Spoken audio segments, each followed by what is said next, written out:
I'll give it a second. And yeah, you just have to put it into, Yep.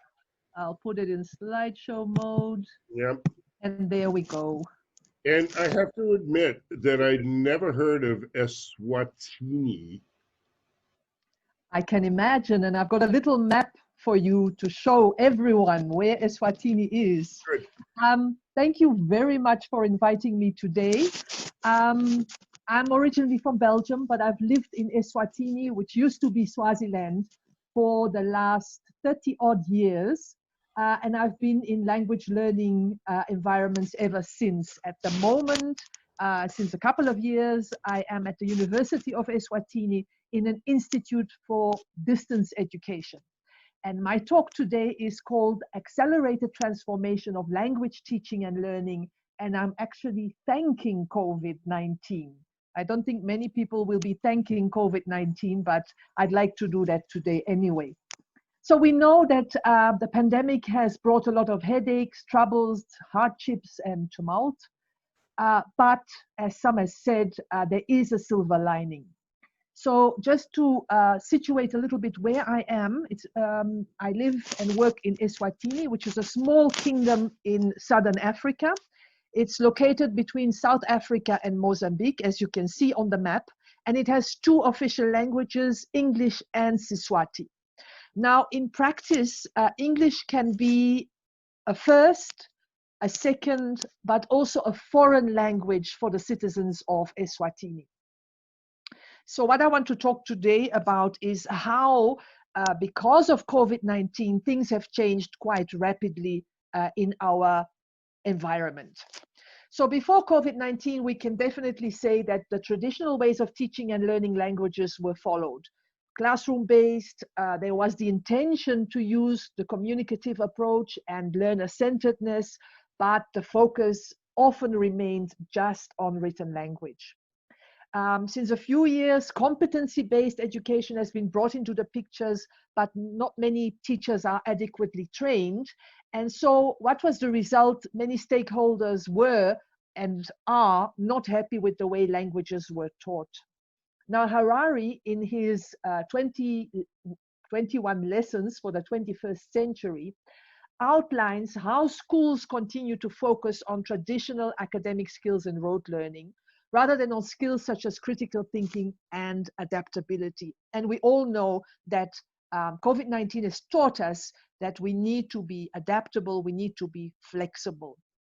So COVID-19 has also kind of ensured that education changes dramatically with the distinctive rise of e-learning and blended learning, whereby teaching and learning are often undertaken remotely and on digital platforms, just like what we're doing today. So we know that the pandemic is disruptive. Schools were closed. Today they are still closed, except for final year students. That is those years where learners have to pass a national exam, or those final years at university level. But we know that many learners were not able to access any teaching or learning. Those who did were luckily assisted with radio and TV lessons and also newspaper lessons.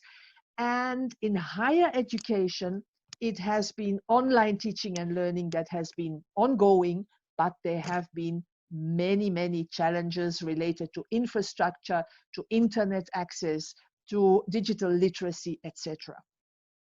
The positive note here is, and that is what I really want to underline, going online has allowed teaching staff to reflect on practice. So for one, at the Institute of Distance Education, we have been using an LMS, a learning management system. We use Moodle.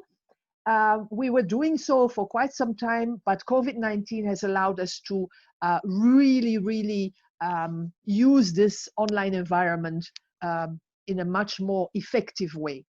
It has provided us with an opportunity to give students individual attention. It has also given us the opportunity to enhance students' learning skills. They seem to read more. They seem to listen to the audio, watch the videos, and also use online tools such as spell checkers, thesauri, and dictionaries. The online quizzes with the short answers, the multiple choice options seem to motivate students to read and to respond to so-called objective questions. And mixing question types is very easy on the Moodle platform. I don't want to go much more into the Moodle platform, but I want us to look a little bit more at WhatsApp as a teaching and learning tool, especially for languages. So WhatsApp can be used for a variety of things, and I'm just going to highlight a few.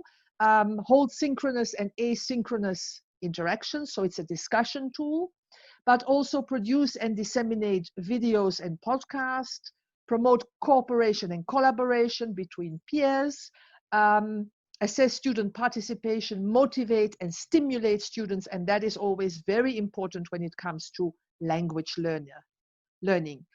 It's also something that can build confidence, because some students feel more comfortable in an online environment than they do in face-to-face classes. They are at ease to ask questions or to share interests. So short videos, collaborative activities such as wiki development, podcasting can be done on Moodle and on WhatsApp. And students have reported, we have done a little survey with them, that hearing the facilitator's voice explaining content is very, very useful to them. Of course, we've also used email, but I need to note that we need to build on the lecturer's capacity in the three competencies that are content, technology, and pedagogy. That is essential for unlocking the potential in a virtual learning environment. Now, we all know that it is through practice of a language that a learner develops skills. When using content, be it grammar, be it vocabulary, learned while we are producing sentences and attempting to dialogue, then the learning process becomes really significant, and WhatsApp is a useful tool for doing so. My next slide is very, very busy. I just want you to have a feel of it. It's something that can be found online. You see the different icons in the different colors, and then the combination of what can be combined to produce valuable online activities using WhatsApp. So text, photo, video, audio, and emojis can all be combined, and we know how fun, how much our younger learners, but also adult learners, are happy with things like emojis that can convey their sentiments. So in conclusion, and I want to thank you for listening to me, and I will say that also in Siswati, which is Siyabonga, we thank you. We need to thank COVID-19 for giving us as educational practitioners the opportunity to reflect on our practice and to critically analyze what we do and what we need to do in future. This includes digital pedagogy, literacy, and identity, but also the recognition of diversity, time management, and I hope I'm not going beyond my 10 minutes, and communication skills. The last one is of extreme importance when it comes to teaching languages, to teaching and learning languages. If our learners understand how essential communication skills are during and beyond the pandemic, because there will be others, they will be extra motivated to learn a new language and to excel in the various skills associated with the learning of a language. And I thank you. I wish you a wonderful Teachers' Day, and especially for you, Rob, a happy 5th anniversary. Thank you very much. Thank you so much, Karen. Actually, you're not past. You still have about a minute left. Oh, great. Okay, I'm happy. I'm happy I haven't taken too much of your time, and I hope I was clear. No, oh, very clear indeed. And I'm I'm really thrown by the "ini" on the end of the suffix of the country, and it just seems very strange. Is that a typical suffix in the language? It is very much a typical suffix. It is used for places. So Eswatini actually means the place of the Swazis. Ah, okay. Yeah? Liswati is one Swazi. Emaswati is a combination of various citizens. So it's the country of the Swazis. Very good. Swaziland, but in Siswati, basically.